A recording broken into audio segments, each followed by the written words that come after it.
और केवल बाल ठाकरे जी ने बहुत से कश्मीरी विस्थापितों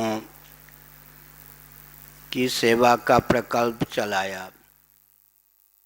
जम्मू में आज भी तंबू में 3 पीढ़ी से कष्ट पा रहे हैं 26 वर्षों की अवधि से कश्मीरी विस्थापित। उनके नाम पर राजनीति तो की जा रही है, लेकिन उन्हें सुविधा, सम्मान, स्नेह पूर्वक कश्मीर में बसाने की कोई योजना नहीं है।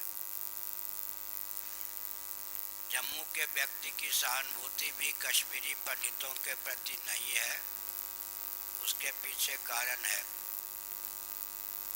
गंधर्व के समान सुंदर दिखने वाले कश्मीरी, बहुत योग्य कश्मीरी जब विस्थापित होकर जम्मू में आए, तंबू में एक छोलदारी में 10-10 व्यक्ति को रखा गया। सर्प ने डसा, गर्मी के चपेट में आके मरते गए। पेट पालने के लिए 10,000 की नौकरी वो 1,000 रुपये महीने में करने के लिए बाध्य हुए। जम्मू के व्यक्तियों ने सोचा ये न आते हैं तो 10,000 रुपये हमको मिलते। इनके कारण इनको 1,000 रुपये में वो नौकरी मिल रही है। इसलिए जम्मू के हिंदुओं की सहानुभूति भी कश्मीरी पंडितों को प्राप्त नहीं हो सकी।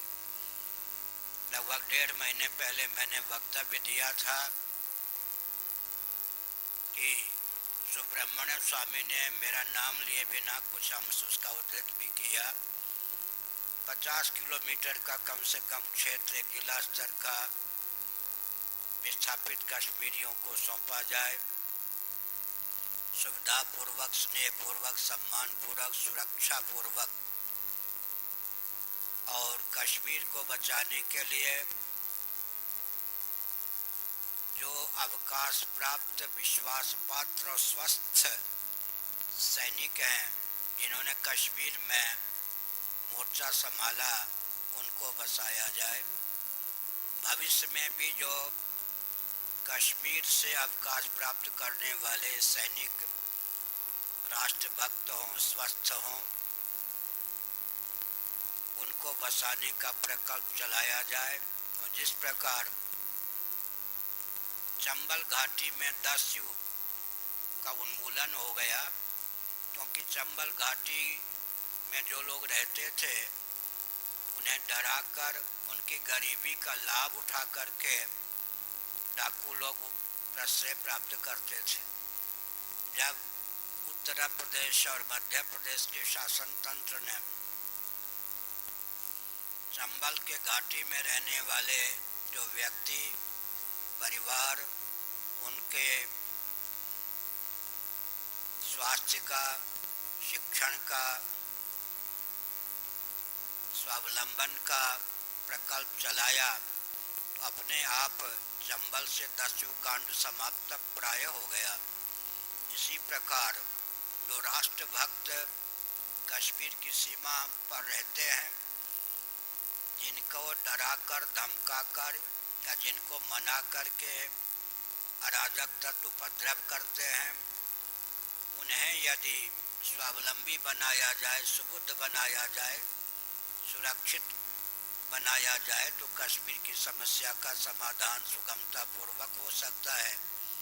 साथ ही साथ एक सुझाव हमने यह भी दिया है, आतंकवादियों के वाहन के कोई रंग विशेष नहीं होते, आतंकवादियों का बेस कोई सुनिश्चित नहीं होता, जबकि हमारे सैनिक के बेस निश्चित होते हैं, वाहन के रंग निश्चित होते हैं।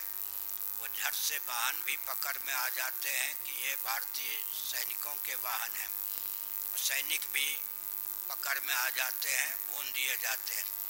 इसलिए सिविल बेस में कोई निश्चित रंग का वाहन ना हो, इस ढंग का प्रकल्प अगर कश्मीर में चलाया जाए तो आतंकवादियों का सुगमता पूर्वक निग्रह हो सकता है। साथ ही साथ हम एक संकेत करना उचित समझते हैं कि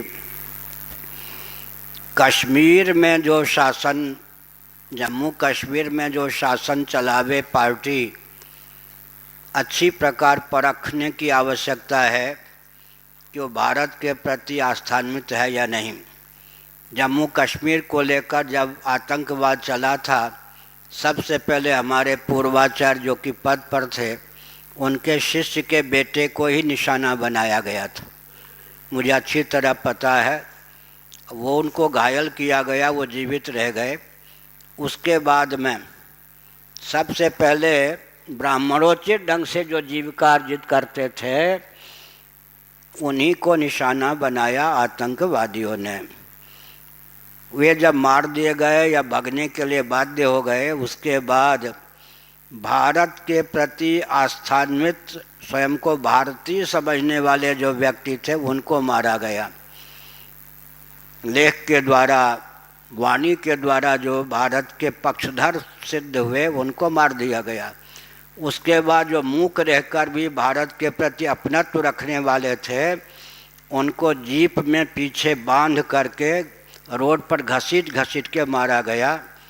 राज्यपाल पलायन कर गए, शासन तंत्र मूक रह गया। उस परिस्थिति में कश्मीरी व्यक्ति घर छोड़कर भागने के लिए बाध्य हुए। जो स्वर्ग कहा जाता था भूलोक का, केसर के जहाँ बाग के बाग थे और भव्य सेब इत्यादि के बाग थे, और कश्मीरी पंडितों के यहाँ 1,000 400 वर्ष के अद्भुत दिव्य अनुपम अन्यत अनुपलब्ध ग्रंथागार थे, उन सब को नष्ट किया गया।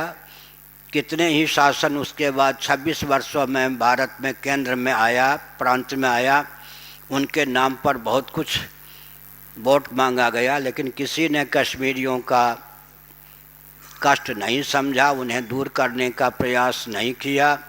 वोट बैंक की कुत्सित राजनीति ने कश्मीरियों की पूर्ण उपेक्षा की है। मैं जम्मू तक गया हूँ, राजौरी तक चंद्र प्रकाश जयदयाल जी ने कई बार कार्यक्रम बनाया। आगे हमने जम्मू जाना छोड़ा, राजौरी जाना छोड़ा। उसका कारण क्या था?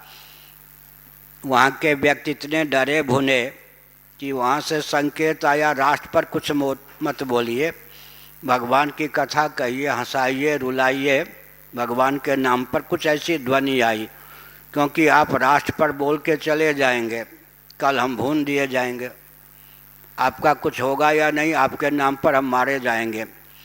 फिर एक संकेत आया, बिना बोले ही हम लोग संकेत समझ जाते हैं कि भारत सरकार ये मान के चलती है कि कश्मीर नया पाकिस्तान बनेगा या पुराने पाकिस्तान में विलीन होगा। ऐसी स्थिति में अब जम्मू के व्यक्ति भी पलायन की स्थिति से कुछ धन बटोर रहे हैं। कल अगर जम्मू को छोड़कर हमें भागना पड़े तो हम कैसे किसी क्षेत्र में जाकर के जीवित रहेंगे? स्थिति यहीं तक नहीं है, अमृतसर की स्थिति है। भले ही पंजाब के व्यक्तियों को ऐसा पता न हो, चंद्र प्रकाश जयदयाल जी आदि जानते हैं। मैं पंजाब में जाता हूँ, लोगों को बैठा कैसा सोरे सुनता हूँ, लेकिन पता मुझे लग ही जाता है। न चंद्र प्रकाश जी ये सब बताते भी हैं, ये सब नहीं, उनको भी ये सब नहीं मालूम अंदर की चीज़ें। एसपी कलेक्टर तक को अंदर की चीज़ें नहीं मालूम है। अब परिस्थिति यह हो गई है, हमने जो आकलन किया है अमृतसर का, पंजाब के अधिकांश सुबुद्ध व्यक्ति समझ रहे हैं कि पंजाब को छोड़कर आज न सही कल हमको पलायन करना ही है, भारत के किसी अन्य क्षेत्र में या कुछ विधर्मी सरीखा या विधर्मी होकर रहना है। वो भी अंदर से ये मान के चले हैं कि पंजाब भी बिल्कुल हमारे रहने योग्य, हिंदुओं के रहने योग्य नहीं रह गया है। ये पलायन का कांड कब तक चलेगा इस पर, लेकिन जो भी केंद्र में शासन तंत्र आता है उन्मत्त हो जाता है। नेहरू जी की शैली में केवल प्रशस्ति प्राप्त करने के लिए मियाँ की दौड़ मस्जिद तक, विदेश तक दौड़ने के बाद नाम कमाने के चक्रव्यूह में आगे चुनाव जीतने के भावना में जुट जाता है। सचमुच में अगर देश के प्रति अपनत्व हो तो सबसे पहले विस्थापित कश्मीरियों की समस्या को दूर करने की आवश्यकता है। और हमने जब कहा था नेपाल को संभालो भारतीयों, बहुत से संतों ने कहा भारत नहीं संभालता नेपाल को क्या संभालेगी भारत सरकार। मुझे मालूम है नेपाल को अगर हमने छोड़ दिया तो चीन नेपाल में अड्डा बना के हमको नहीं छोड़ेगा। और अब बिहार तो चला गया, अब नेपाल के शिकंजे में बिहार तक आ गया, भारत तक अन्य क्षेत्रों में सब वो घुस रहे हैं। लेकिन हमारी बात सरकार तो क्या सुनती। राजगुरु जी जिनको दीक्षा भी दिलवाई इंदिरा झा जी ने, वो भी लगता नहीं कि जीवित हैं, बेहोश हो गए। माने नेपालियों ने एक भी नेपाली ने हमारा साथ नहीं दिया, जबकि नेपाल को हिंदू राष्ट्र के रूप में पुनः उद्भाषित करने का अभियान इसी पीठ से चला था। आज जो माननीय मुख्यमंत्री उत्तर प्रदेश के हैं आदित्यनाथ योगी, वो अच्छी प्रकार इस बात को जानते हैं। मुख्यमंत्री होने के बाद उनको नेपाल से एक सभा में बुलाने का निमंत्रण आया। उन्होंने कहा पुरी के शंकराचार्य आएंगे तभी मैं आऊँगा, अन्यथा नहीं आऊँगा। इतना तो जानते हैं। लेकिन मुझे कष्ट यह है कि नेपाल में 52-54 केवल ज़िले हैं, वहाँ प्रांत तो होता नहीं, जनसंख्या की दृष्टि से छोटा सा राष्ट्र है। लेकिन एक एक ज़िले में 10-10 नेता हिंदू राष्ट्र बनाने वाले हैं, एक एक के पास 10-10 व्यक्ति मुश्किल से हैं। मुझे ही श्रेय मिले, मुझे ही श्रेय मिले, श्रेय पाने के व्यामोह में कम्युनिस्ट आदि वहाँ पर शासन कर रहे हैं। मतलब हिंदू ही हिंदुओं के घातक नाम कमाने के नाम पर हो जाते हैं। अब नेपाल की दुर्गति वो भारत को ही भोगनी पड़ेगी। तो बहुत परिस्थिति खराब है। कश्मीर के बारे में हमने कुछ सांकेतिक अश्विनी कुमार आदि कश्मीरी पंडितों से मैंने संपर्क स्थापित किया, रोंगटे खड़े कर देने वाले तथ्य सामने आए। कश्मीरी पलायन किए हुए कश्मीरियों के जो व्यक्ति हैं वे ही गुप्तचर बना दिए गए हैं कश्मीरी पंडितों के उत्कर्ष में अवरोध डालने के लिए। सरकार ने उनमें ही ऐसी फूट डाल दी है कि आपस में लड़ करके गुप्तचरी कांड में मर जाएं। इसका अर्थात सरकार जो देखती है कि इनमें से नेता कौन होने योग्य है, कश्मीरियों के आंसू पोंछने के लिए नेता होने योग्य कौन है, जो नेता होने योग्य है उसको फोड़ लो, लोभ दो, भय दो, आँख में पट्टी डाल दो, शिकंजे। इसलिए अब मैंने फिर कश्मीरी पंडितों पर हाथ रखना छोड़ दिया, इसलिए कि मैंने देख लिया ये तो फूट के चक्रव्यूह में आ गए। शासन तंत्र ने इनके आंसू पोंछने के नाम पर इनको ही इनके घात में लगा दिया। तो बहुत दुर्नीति शासन तंत्र की रही है। केंद्रीय शासन तंत्र अगर सोच समझकर सहृदयता का परिचय दे तो कश्मीर की रक्षा हो सकती है। हर हर महादेव।